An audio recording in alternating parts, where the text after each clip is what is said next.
লকডাউনে আমার বিউটি পার্লারটা সেই যে বন্ধ হলো, আর খুললোই না।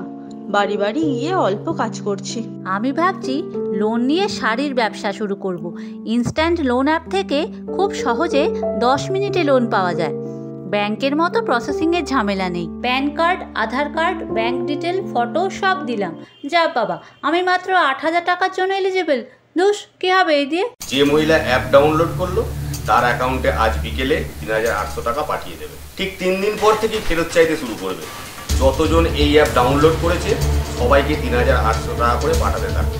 সবার থেকে 25,000 করে উসুল করা যায়। Okay sir. দেখো, আমি কিন্তু লোন অ্যাপ্লাই করিনি, শুধু এলিজিবিলিটি চেক করেছিলাম। ওরা নিজে থেকেই টাকা ট্রান্সফার করে দিল। ঠিক আছে, অল্প অ্যামাউন্ট ফেরত দিয়ে দিলেই হবে। হ্যালো, কে বলছেন আপনি? আপনার রিলেটিভ টাকা ধার নিয়ে ফেরত দিচ্ছে না, গ্যারেন্টার হিসেবে আপনার নাম আছে, তাহলে আপনি 25,000 টাকা দিন। লোন অ্যাপ কোম্পানি থেকে বড় মামাকে ফোন করেছিল, যা নয় তাই বলেছে। মামা এখন আমাদেরই ভুল বুঝছে। আমি টাকা ফেরত দিয়ে দিয়েছি, অথচ অ্যাপে সেটা আপডেট করছে না।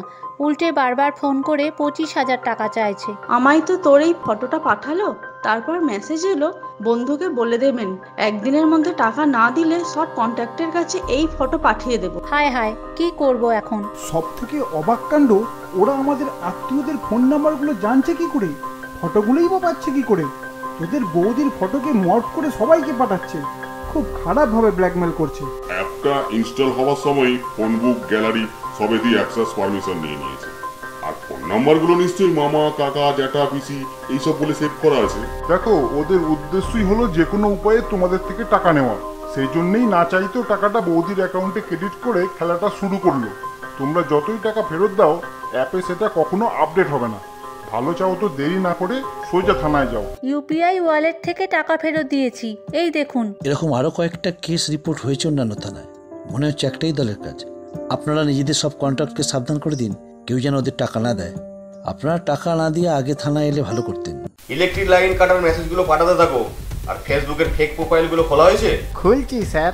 টাকাগুলো মনে হয় আর ফেরত পাবো না বলো। এই অ্যাপগুলোর দেখবে খুব হাই রেটিং থাকে, ওগুলো সব বট অ্যাকাউন্ট দিয়ে তৈরি। আসল ব্যাপার বুঝতে গেলে নেগেটিভ রিভিউগুলো পড়তে হয়।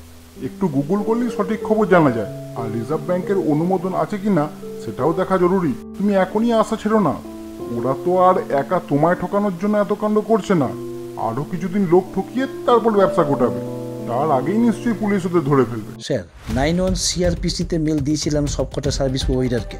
কল ডেটা রেকর্ড, ইন্টারনেটে লগ ইন আইপি, লোকেশন, এর সাথে জড়িত অন্য ফোন, ইমেল, যাবতীয় মিটার ডেটা সব এসে গেছে। এরা নানা উপায়ে বহু মানুষকে ঠকাচ্ছে। এটা কোনো একজনের কম্য নয়, বড় দল। সম্ভবত কোথাও কল সেন্টার খুলে বসেছে। আর একটু তথ্য তালাশ করেনি, তারপর পুরো গ্যাংটাকে একসাথে জিরো ডাউন করবো।